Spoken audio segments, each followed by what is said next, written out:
Hello, students. How are you? And good afternoon to everyone. And I again welcome you all in our school YouTube channel. And I'm here again with my next topic. And my topic is federalism. So today we are going to learn about federalism, its advantages and disadvantages. But before going deep into the topic of federalism, it is necessary to know how the federalism came into mainstream. So we have to understand about the background of federalism. Students, we all know decentralization was always issue in Nepali citizen. During monarchy system, the voice of people could not reach to higher authority. But the things get changed after 2006 BS. On 2006 BS, people's movement got successful and monarchy was deposed. An interim constitution was acted. So many progress was done, many progress was brought by this interim constitution. But the things didn't end it. Again, within the 1 year of interim constitution, again the Madras movement began with federalism as its main demands. So due to this, government has to incorporate federalism into constitution. So in this way, federalism came into mainstream. So यसरी चाहिँ federalism हामीमाझ आउन पुग्यो. So I hope you understood how the federalism came into existence. So it will be more easy to understand today topic. So now let's move towards our topic. Okay, now we are here in our topic federalism. So what is federalism? Federalism भनेको के हो त? फेडरलिजमलाई नेपालीमा संघीयता भनिन्छ.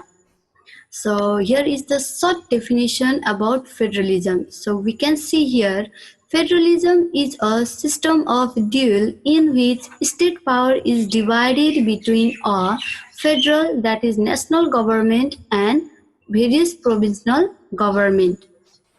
Federalism भनेको चाहिँ सरकारको शक्ति र जिम्मेवारीलाई केन्द्रीय र प्रदेश अथवा स्थानीय स्तरका बेग्ला बेग्लै तहमा बाँड्ने पद्धति, बाँड्ने सिस्टमलाई नै के भनिन्छ त? फेडरलिजम अथवा संघीयता भनिन्छ, जहाँ चाहिँ स्टेट पावरहरू नेसनल गभर्नमेन्टका साथसाथै भेरियस प्रोभिन्सनल गभर्नमेन्टमा डिभाइडेड गरिएको हुन्छ. यति भएपछि तिमीहरूले सायद फेडरलिजम भनेको के हो भनेर बुझ्यौ होला. So we also have the next two definition and it has the similar meaning. हो, यो बाँकी रहेको दुईटा डेफिनेसनले पनि एउटै मिनिङ जनाउँदछ, जहाँ चाहिँ federalism is a system of governance in which nation is divided into state or provinces, जहाँ चाहिँ नेसनलाई चाहिँ स्टेट वा प्रोभिन्समा डिभाइड गरिएको हुन्छ. सो यो यस्तो गरिने सिस्टमलाई पनि के भनिन्छ त? संघीयता वा फेडरलिजम भनिन्छ.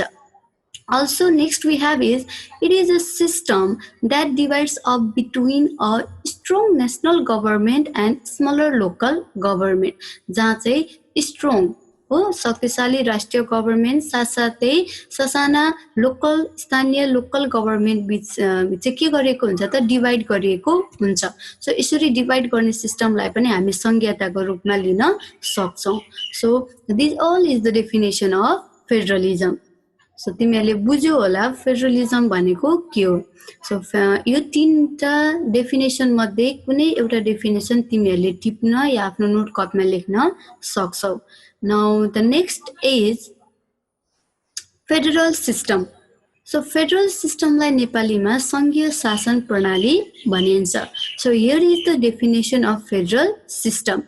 Federal system is a political system in which a country is divided into self-governing provinces or state, जहाँ चाहिँ देशलाई विभिन्न तहका सरकारहरू बीच र प्रदेश बीच विभाजन गर्नु या गर्ने कार्यलाई नै फेडरल सिस्टम वा संघीय शासन प्रणाली भनिन्छ. So where it is divided into provinces or state. It is a political system in which country is divided into self-governing provinces or state. It's called federal system. So you may know federal system अथवा federalism, these two are the similar term. So maximum in very short question, define federalism or define federal system भनेर क्वेशनहरु सोधिरहेको हुन्छ. Now let's move to the next, advantages of federal system.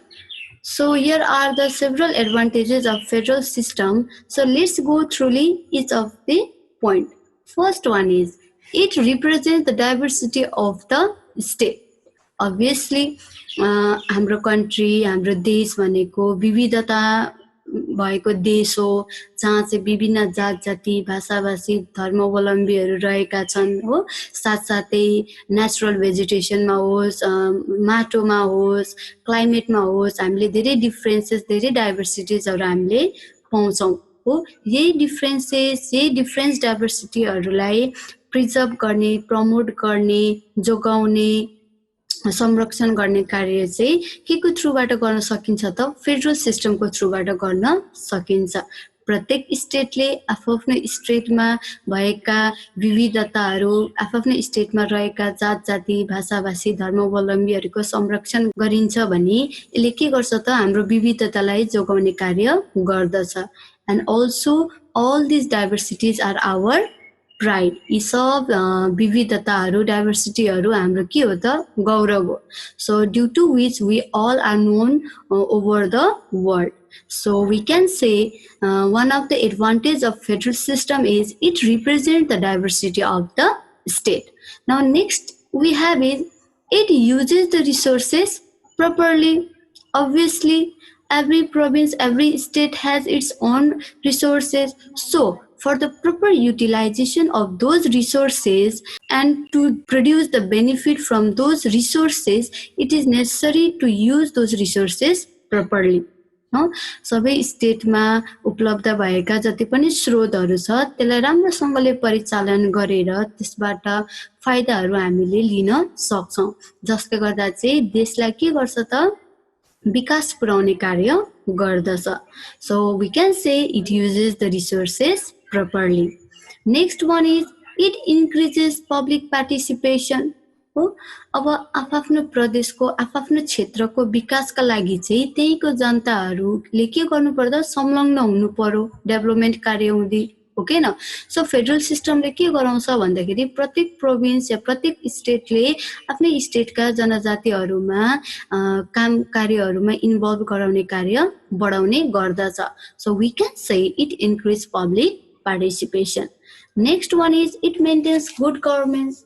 So for the fair ruling and for providing the social justice, it is necessary to have the good governance. हो, राम्रोसँगले भेदभाव नभइकन सिस्टमलाई run गर्नका लागि, साथसाथै सामाजिक न्याय दिनका लागि चाहिँ एउटा गुड गभर्नेन्स हुनु जरुरी छ. So good governance provide the services to the every doorstep of person. हो, प्रत्येक मान्छेहरुको घर घरमै गएर चाहिँ सेवा सुविधाहरू प्रदान गर्ने कार्य गुड गभर्नेन्सले गर्ने गर्दछ. त्यसैले फेडरल सिस्टमको एडभान्टेजको रूपमा चाहिँ इट मेन्टेन्स गुड गभर्नेन्स पनि भनेर हामीले भन्न सक्छौं. Next one is it guarantee the rights of people. obviously हाम्रो समाजमा, हाम्रो सोसाइटीमा हो आदिवासी जनजाति, अति सीमान्तकृत साथसाथै लोभ उन्मुख जनताहरू रहेका छन्. सो त्यस्तो जनताहरूको अधिकारहरू संरक्षण गर्न, सुरक्षित गर्न, साथसाथै उनीहरूले पाउने अधिकारहरू दिन र कुनै पनि कार्यमा पार्टिसिपेट गराउने काम पनि गरिन्छ. सो यो सब के को थ्रुबाट गर्न सकिन्छ त? फेडरल सिस्टमको थ्रुबाट हामीले गर्न सक्छौं. So students, these all are the advantages of federal system. Now let's move to the next disadvantage of federal system. So advantage का साथसाथै डिसएडभान्टेजहरू पनि रहेका छन्. राम्रोको साथसाथै सकारात्मकका साथसाथै नकारात्मक असरहरू पनि फेडरल सिस्टमले हामीलाई दिएको छ. अब के होला त? What are the disadvantages of federal system? So let's see. First one is it creates unhealthy competition among the provinces. Obviously province बीच चाहिँ एक किसिमको के हुन्छ त कम्पिटिसन क्रिएट गर्ने कार्य भएको छ, जहाँ चाहिँ को भन्दा को कम, कसको प्रोभिन्स कति डेभलप्ड रहेको छ भन्ने होडबाजी नै चलिरहेको देखिन्छ। सो त्यस्तो होडबाजीमा के हुन्छ भन्दाखेरि हाम्रो कन्ट्रीले धेरै लस गर्नुपर्ने चान्सेस रहन्छ। सो यस्तो अनहेल्दी कम्पिटिसनले गर्दा चाहिँ हामीले धेरै नै लसहरू बियर गर्नुपर्ने अवस्थाहरू रहेका छन्। So it is the disadvantage of federal system. Next one is the expense of central government is hard to manage. Obviously प्रदेशमा खर्च दिने कार्यहरू सेन्ट्रल गभर्मेन्टले गर्ने गर्दछ। सो यदि प्रत्येक प्रदेशमा कम्पिटिसन बढिरह्यो, एकअर्कालाई देखाउने क्रममा कार्यहरू गरेका गरे भयो भने चाहिँ सेन्ट्रल गभर्मेन्टलाई एक्सपेन्सहरू म्यानेज गर्नको लागि गाह्रो हुन्छ, खर्चहरू व्यवस्थापन गर्नको लागि गाह्रो हुन्छ। सो जसले गर्दा चाहिँ सेन्ट्रल गभर्मेन्टले करहरू बढाउने हो, ट्याक्सहरू बढाउने कार्य गर्दछ। अनि सो ट्याक्स बढ्दाखेरि चाहिँ त्यसको डाइरेक्टली असर कहाँ पुग्छ त हामीलाई पुग्ने हुन्छ, जनतालाई पुग्ने हुन्छ, जसले गर्दा एक किसिमको आतंक मच्याउने कार्य हुँदछ। सो यो पनि डिसएडभान्टेजको रूपमा हामीले लिन सक्छौँ। So the expense of central government is hard to manage. Next we have there can be conflict in geographical structure. Obviously, we have seen many conflict in the name of geographical land हो, जमिन भूभाग सँग लिएर हामीले धेरै नै conflict द्वन्द्व विवादहरू हामीले देखेका छौँ, हो कि न, सुनेका छौँ। लिपु लेकको लागि पनि द्वन्द्व भइरहेको थियो, हो, सुनि नै रहेका थियौँ। सो फेडरल सिस्टमले के गर्छ भन्दाखेरि चाहिँ एक किसिमको जियोग्राफिकल स्ट्रक्चरमा चाहिँ विवादहरू क्रिएट गर्ने काम गर्छ। अब उदाहरणका लागि for example we can take the division of Nawalparasi and Rukum हो। अस्ति भर्खर नवलपरासी र रुकुममा डिभाइड गरिएको थियो, जहाँ चाहिँ 75 डिस्ट्रिक्टलाई 77 डिस्ट्रिक्ट बनाइएको थियो। यो पनि के हो त जियोग्राफिकल कन्फ्लिक्टकै एउटा उदाहरणको रूपमा हामीले लिन सक्छौँ। Next one is it destroys the patriotism. So here patriotism means the devotee towards the nation, देशप्रतिको समर्पण, देशभक्ति, देश प्रेम हो, कन्ट्री लभिङ पर्सन हो, त्यस्तोहरूलाई चाहिँ पेट्रियटिक पर्सन या पेट्रियटिजम पनि भनिन्छ। सो इट डिस्ट्रोय द पेट्रियटिजम, राष्ट्रिय भावना, राष्ट्रिय प्रेमलाई के गर्छ त डिस्ट्रोय गर्ने काम गर्छ। मान्छेमा देशप्रतिको एउटा माया सद्भावनाहरू हराउँदै जाने गर्दछ। अब सबै प्रदेशले आफ्नो प्रदेश राम्रो हो, आफ्नो प्रदेशका जनताले आफ्नो प्रदेशको बढाइ चढाइ गर्छ, अर्को प्रदेशको जनताले उसकै प्रदेशको बढाइ चढाइ गर्छ, जसले गर्दा चाहिँ प्रदेशमा एक किसिमको द्वन्द्व क्रिएट हुन्छ, जसले चाहिँ आफ्नै प्रदेशप्रति मात्र माया मोह जगाउने काम गर्दछ, जहाँ चाहिँ देशभक्ति हराउँदै जान्छ। हामीले कति उदाहरणहरू देखिरहेका हुन्छौँ, विदेशबाट कोही ठुला व्यक्तिहरू आफ्नो देशमा भिजिट गर्न आएको छ भने के गर्छ त हाम्रा प्रदेशका सरकारहरूले चाहिँ नेपाल सरकार यस्तो उस्तो भनेर सरकारकै बारेमा चाहिँ गाली गलौज नराम्रो शब्दहरू सुनिरहेको पनि हामीले देख्न सक्छौँ। सो यिनीहरू के हो त, यिनीहरू डिसएडभान्टेज हो, फेडरल सिस्टमले क्रिएट गरेको डिसएडभान्टेजहरू हुन्। त्यसैले इट इज नेसेसरी हो, आवश्यक छ यस्ता डिसएडभान्टेजहरूलाई म्यानेज गर्नु आवश्यक रहेको छ। So students, I hope you all understood today's lesson, today's topic. I think you all are clear about the federalism, about its advantages and disadvantages. If you feel okay, then you can copy this all in your note copy.